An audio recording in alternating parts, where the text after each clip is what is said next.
Você já parou para pensar no que significa esperar por algo que todos ao seu redor consideram impossível? Não estou falando de semanas ou meses, mas de décadas inteiras, de uma vida que se esvai enquanto uma promessa permanece apenas como palavra, sem forma, sem corpo, sem evidência tangível. Imagine carregar no coração uma palavra de Deus enquanto seu corpo envelhece, enquanto a sociedade te aponta como alguém amaldiçoado, enquanto até mesmo os que deveriam crer contigo começam a rir da impossibilidade. Hoje vamos mergulhar em uma das narrativas mais profundas e menos compreendidas das Escrituras. Uma história que não trata apenas de um nascimento milagroso, mas de como Deus usa o tempo, a espera e até mesmo nossa incredulidade para tecer algo muito maior do que conseguimos enxergar. A história começa com Abraão, cujo nome original era Abrão, que vem do hebraico Abram, significando pai exaltado ou pai elevado. Mas aqui está a ironia que poucos percebem. Ele carregava um nome que falava de paternidade quando não tinha filhos. Deus o chama em Ur dos Caldeus, região que hoje corresponde ao sul do Iraque moderno, próxima à cidade de Nassíria, uma área que na época era o centro de uma das civilizações mais avançadas do mundo antigo. Arqueólogos descobriram que Ur era uma metrópole sofisticada, com sistemas de irrigação complexos, escrita cuneiforme desenvolvida e uma sociedade estratificada. Para aquela cultura, a ausência de herdeiros não era apenas uma questão pessoal, era uma tragédia social que determinava seu status, sua segurança futura e até mesmo sua identidade na comunidade. Quando Deus faz a promessa a Abraão no capítulo 12 de Gênesis, dizendo que faria dele uma grande nação, Abraão tinha 75 anos. Para contextualizar, a jornada de Ur até Canaã, região que hoje conhecemos como Israel e Palestina, cobria aproximadamente 1.600 quilômetros, uma distância que levaria meses para percorrer com rebanhos, família e pertences. Historiadores explicam que as rotas comerciais da época seguiam o crescente fértil, passando pela Mesopotâmia, subindo até Harã, na atual Turquia, e descendo pela costa do Mediterrâneo.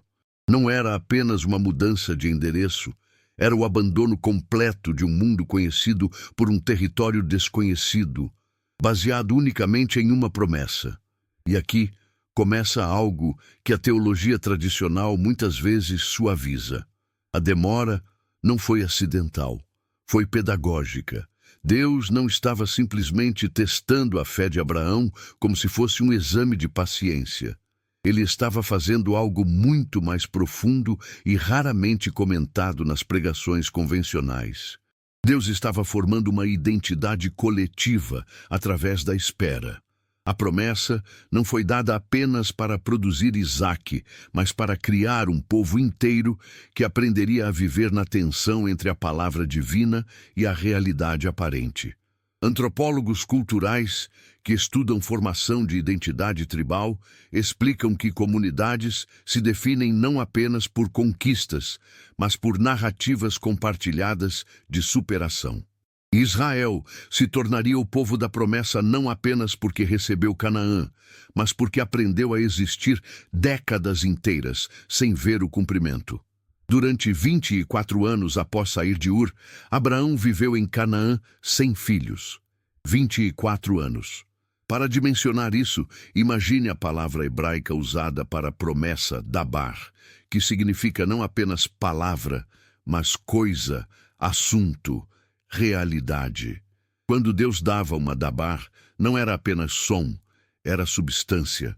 Mas onde estava a substância? Abraão envelhecia. Sara, cujo nome original era Sarai, do hebraico que significa minha princesa, tornava-se Sarai sem reino, princesa sem corte, matriarca sem descendência. Documentos da época, descobertos em tabletes cuneiformes de Nuzi, uma antiga cidade mesopotâmica, revelam que mulheres estéreis, naquela sociedade, frequentemente ofereciam suas servas como substitutas para gerar herdeiros. Não era uma solução imoral, era o protocolo cultural aceito. E é aqui que a história ganha uma camada raramente explorada.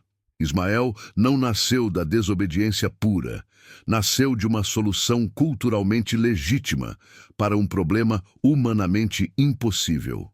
Quando Sara oferece Agar a Abraão, no capítulo 16 de Gênesis, ela não está sendo rebelde, está sendo prática dentro dos parâmetros da sua época.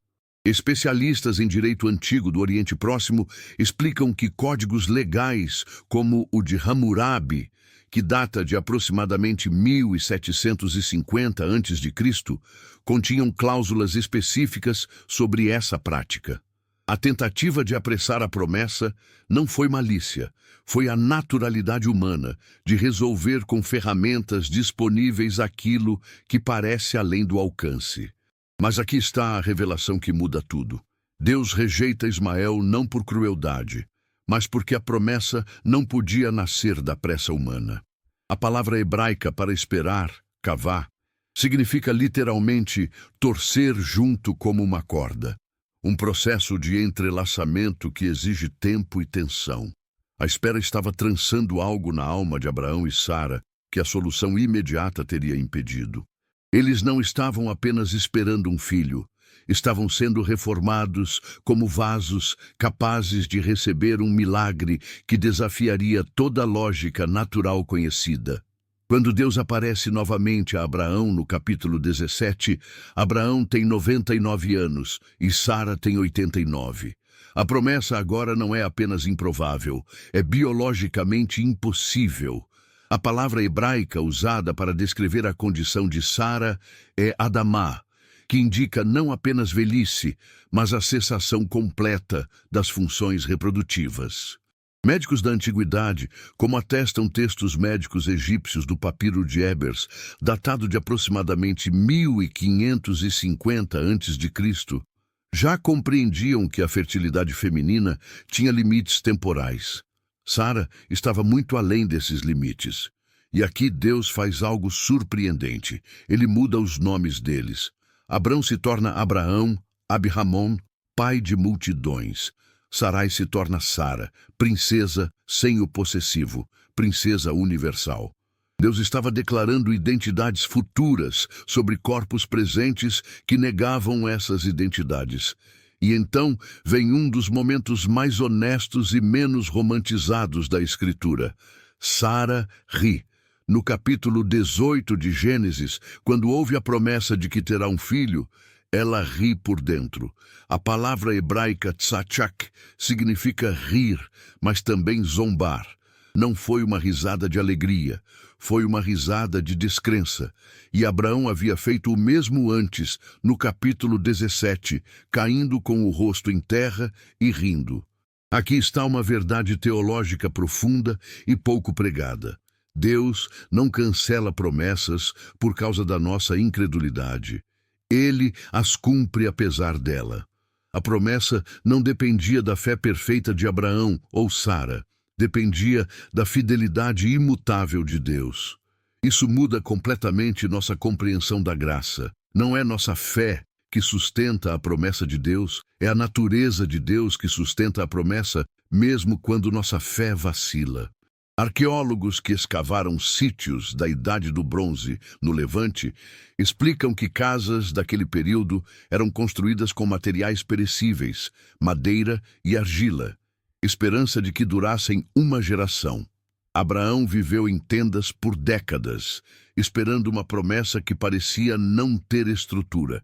E aqui está algo fascinante que especialistas em narrativa bíblica apontam. Antes de Isaac nascer fisicamente, ele já existia como ideia, como tensão, como esperança coletiva. Ele era real na promessa antes de ser real no ventre. Teólogos chamam isso de realidade escatológica, quando o futuro de Deus invade o presente não pela manifestação, mas pela certeza da palavra. Durante toda essa espera, há algo que os textos bíblicos registram com honestidade brutal. longos períodos de silêncio divino.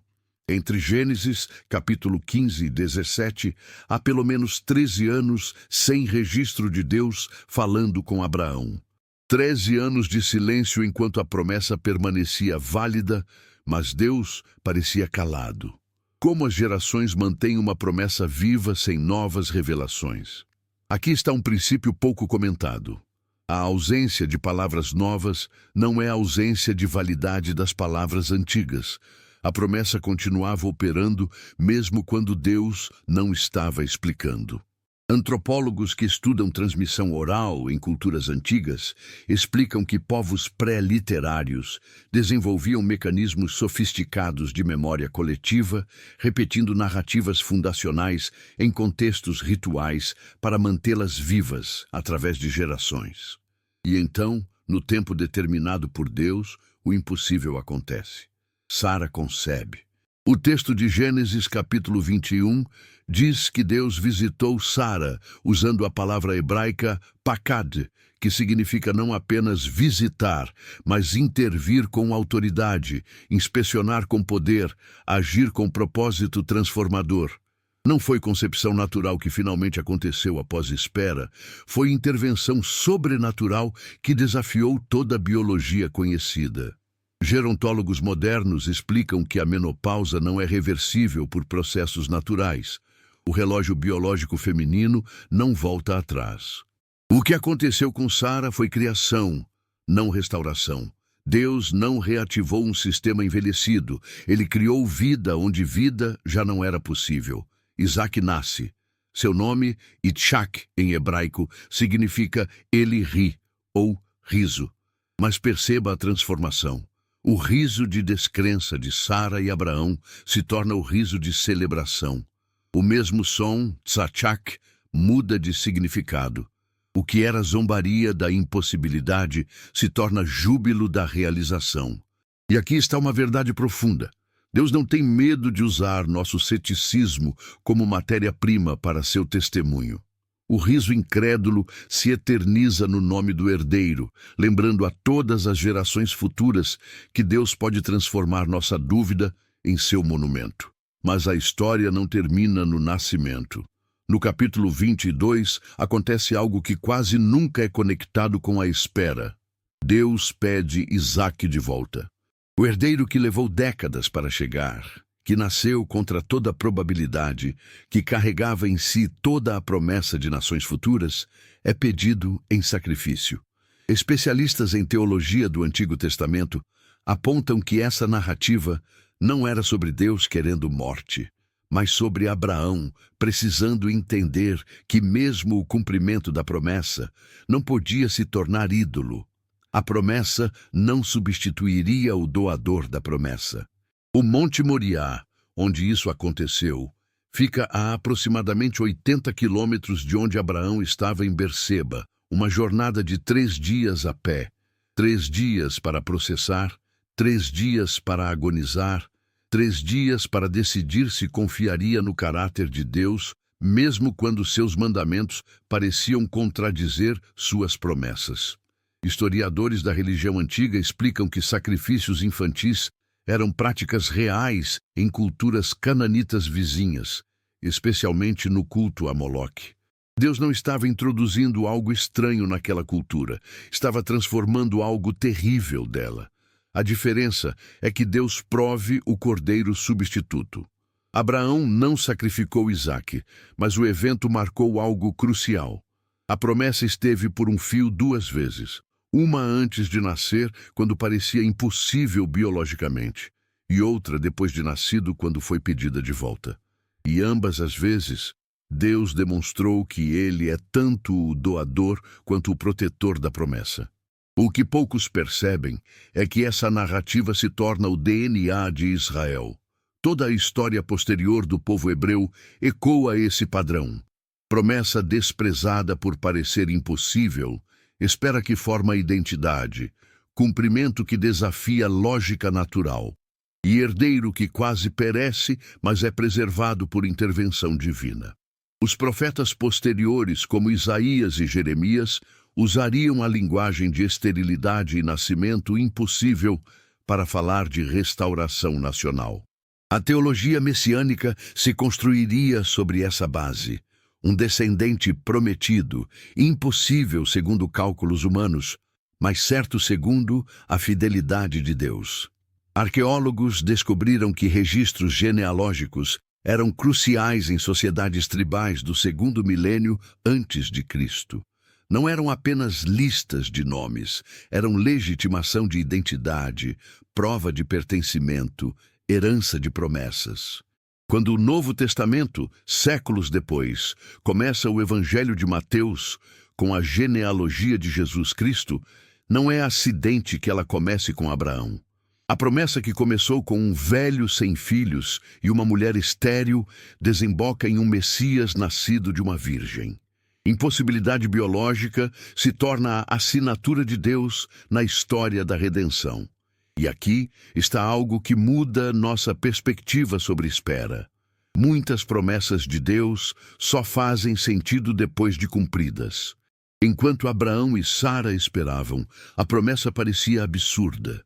Depois de cumprida, ela se tornou o fundamento da identidade de Israel, o alicerce da aliança, a raiz da árvore de onde brotaria a salvação. Filósofos que estudam hermenêutica, a arte de interpretação, explicam que alguns significados são retroativos, só se revelam quando olhamos para trás com o todo completo. A promessa de Deus a Abraão era assim: incompreensível no presente, inegável no retrospecto. Para Sara, a espera não foi apenas teológica, foi corporal. Seu ventre vazio era comentado em cada reunião tribal. Sua esterilidade era vergonha pública em uma cultura onde fertilidade era bênção visível. Historiadores sociais que estudam sociedades patriarcais antigas explicam que mulheres sem filhos frequentemente eram tratadas como amaldiçoadas. Sua identidade social estava diretamente ligada à maternidade.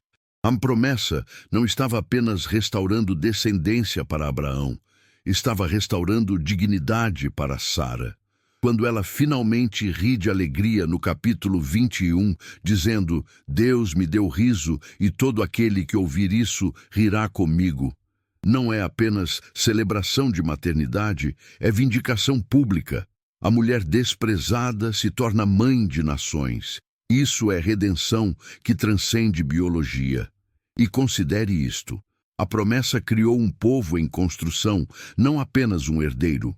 Enquanto esperavam, Abraão e Sara não estavam apenas formando uma família, estavam estabelecendo um padrão de fé.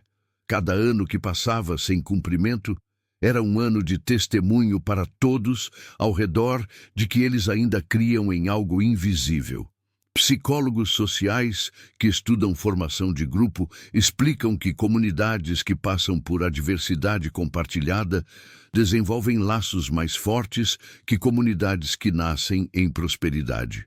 Israel se tornaria um povo não porque herdou facilmente, mas porque aprendeu coletivamente a esperar enquanto outros zombavam. A demora não foi desperdício, foi formação. Há um detalhe fascinante em Gênesis capítulo 18. Quando os 3 visitantes aparecem a Abraão, anunciando que Sara terá um filho, eles perguntam: onde está Sara, tua mulher? Era incomum na cultura da época mencionar especificamente a esposa em conversas masculinas. Antropólogos culturais explicam que mulheres geralmente permaneciam em segundo plano em negociações e discussões públicas. Mas Deus não trata Sara como coadjuvante na promessa. Ele a traz para o centro da narrativa. A pergunta, onde está Sara, ecoa através dos séculos.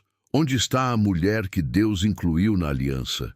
Onde está a que também esperou, também sofreu, também duvidou, também creu? Quando estudamos a palavra hebraica para herdeiro, yarash, descobrimos que significa não apenas herdar, mas tomar posse, desalojar, conquistar. Isaac não foi apenas receptor passivo de bênção, foi conquistador ativo de promessa. Ele desalojou a impossibilidade, conquistou espaço na realidade, onde a lógica dizia que não havia espaço. Cada herdeiro de promessa divina enfrenta esse desafio: tomar posse daquilo que a natureza nega, conquistar terreno que a razão diz ser impossível. E perceba o padrão que se estabelece. A genealogia que flui de Isaque continua marcada por concepções milagrosas. Rebeca, esposa de Isaque, também é estéril por anos. Raquel, esposa de Jacó, filho de Isaque, também é estéril. Deus não escolhe ventres férteis para continuar a linha da promessa. Ele escolhe impossibilidades repetidas para que cada geração testemunhe. Isto não é obra de carne e sangue, isto é obra de Deus. Geneticistas modernos poderiam argumentar que esterilidade em 3 gerações seguidas sugere fatores genéticos, mas a narrativa bíblica apresenta isso não como maldição genética, mas como assinatura teológica. Deus não precisa de probabilidades a seu favor. Ele trabalha melhor quando todas as probabilidades estão contra. Há uma lição profunda sobre o caráter de Deus aqui. Ele não tem pressa porque não tem medo. Nós apressamos porque tememos perder a janela de oportunidade. Deus espera porque oportunidade não o limita, tempo não o ameaça, impossibilidade não o intimida. A demora não é indiferença divina, é pedagogia divina. Ele está ensinando que sua promessa não depende de nossas circunstâncias favoráveis, não requer nossa juventude, não precisa de nossa força. Ela precisa apenas de sua palavra e sua fidelidade. E aqui está algo que transforma lamento em adoração. Enquanto você espera sua promessa, você não está apenas aguardando o cumprimento, você está sendo preparado para administrar o impossível. Abraão, aos 75 anos, não estava pronto para ser pai de nações. Ele mal conseguia confiar em Deus, com a verdade sobre Sara ser sua esposa, mentindo para Faraó e depois para Abimeleque. Ele precisava de décadas de transformação de caráter. A demora não atrasou a promessa, amadureceu o recipiente. Especialistas em literatura antiga apontam que narrativas hebraicas usam repetição para ênfase. A promessa é repetida a Abraão em Gênesis capítulo 12, 15, 17, 18 e 22, 5 vezes. Não porque Deus fosse esquecido, mas porque Abraão precisava ouvir repetidamente o que a realidade continuamente negava. Cada repetição era novo combustível para a fé cansada, nova âncora para a esperança à deriva. Deus não se cansa de prometer porque sabe que nós nos cansamos de esperar. Quando Isaque finalmente nasce, a narrativa diz que Abraão fez um grande banquete no dia em que Isaque foi desmamado. Historiadores explicam que crianças naquela época eram amamentadas até 2 ou 3 anos. O banquete não foi no nascimento. Foi anos depois, quando ficou claro que a criança sobreviveria. Mortalidade infantil era altíssima no mundo antigo. Documentos médicos egípcios e mesopotâmicos mostram que muitas crianças não sobreviviam aos primeiros anos. O banquete de Abraão não foi apenas por nascimento, foi por sobrevivência.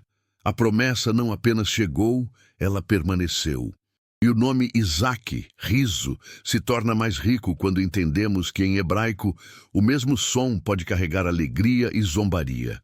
Cada vez que chamavam o menino, lembravam que Deus transformou descrença em júbilo, impossibilidade em testemunho, zombaria em celebração.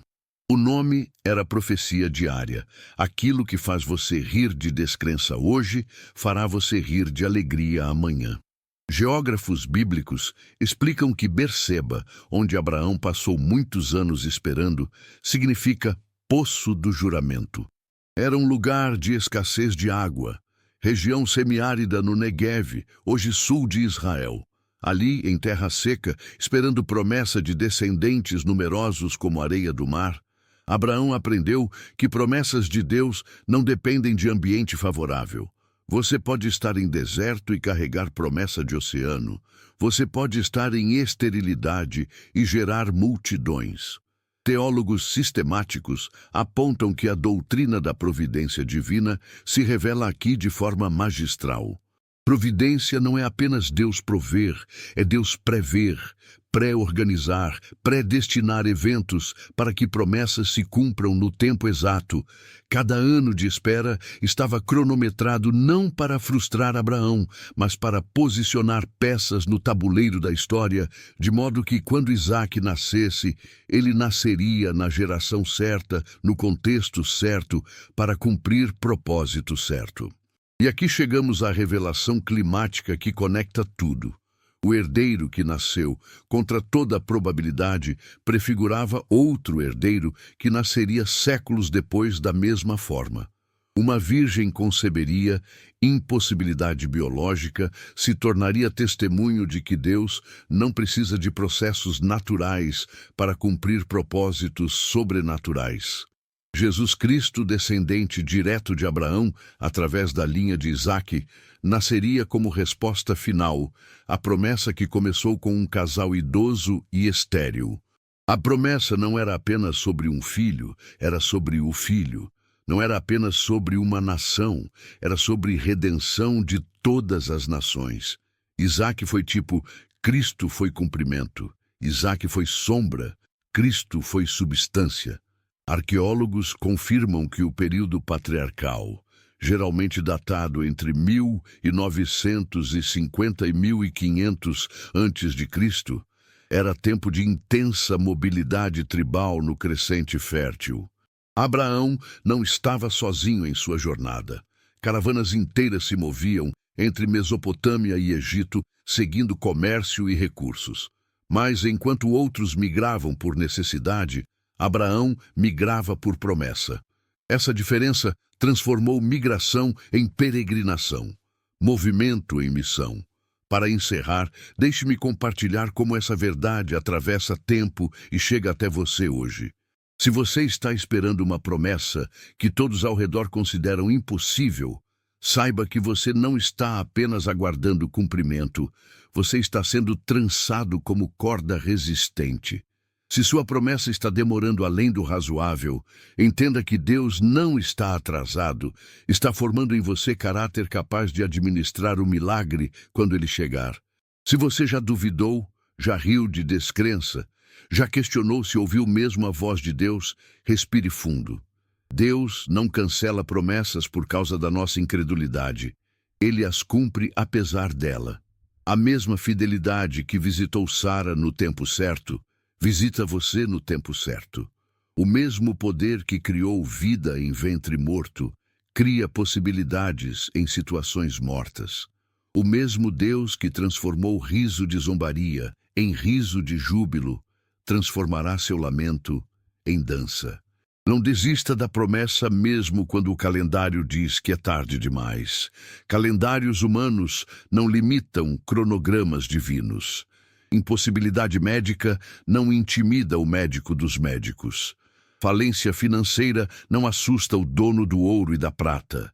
Relacionamento destruído não desafia aquele que ressuscita mortos. Sua espera não é desperdício, é preparação. Sua demora não é negação, é formação. Seu silêncio de Deus não é abandono, é confiança de que você já tem palavra suficiente para prosseguir. Continue crendo, mesmo quando seu corpo nega. Continue esperando, mesmo quando a sociedade zomba. Continue declarando, mesmo quando a lógica contradiz. Porque o Deus de Abraão, o Deus de Sara, o Deus de Isaque, é o mesmo Deus que está comprometido com a promessa que ele colocou no seu coração. E quando o herdeiro finalmente chegar, quando o impossível finalmente se manifestar, você entenderá retroativamente que cada ano de espera valeu a pena. Cada lágrima foi semente. Cada dúvida foi oportunidade para Deus provar que sua fidelidade não depende da nossa certeza. A promessa desprezada por parecer impossível se tornará testemunho público de que nosso Deus não conhece impossíveis, apenas oportunidades de revelar sua glória. Que a paz do Senhor Jesus Cristo, que nasceu Ele mesmo como cumprimento de promessa impossível, guarde seu coração e sua mente enquanto você espera. Que a graça do Pai, que é fiel mesmo quando somos infiéis, sustente sua esperança até o dia do cumprimento. E que o consolo do Espírito Santo, que intercede quando não sabemos orar, seja combustível diário para sua fé cansada. A promessa chegará. Não porque você merece, mas porque Deus é fiel. Não porque você é forte, mas porque Ele é poderoso. Não porque você entende, mas porque Ele cumpre.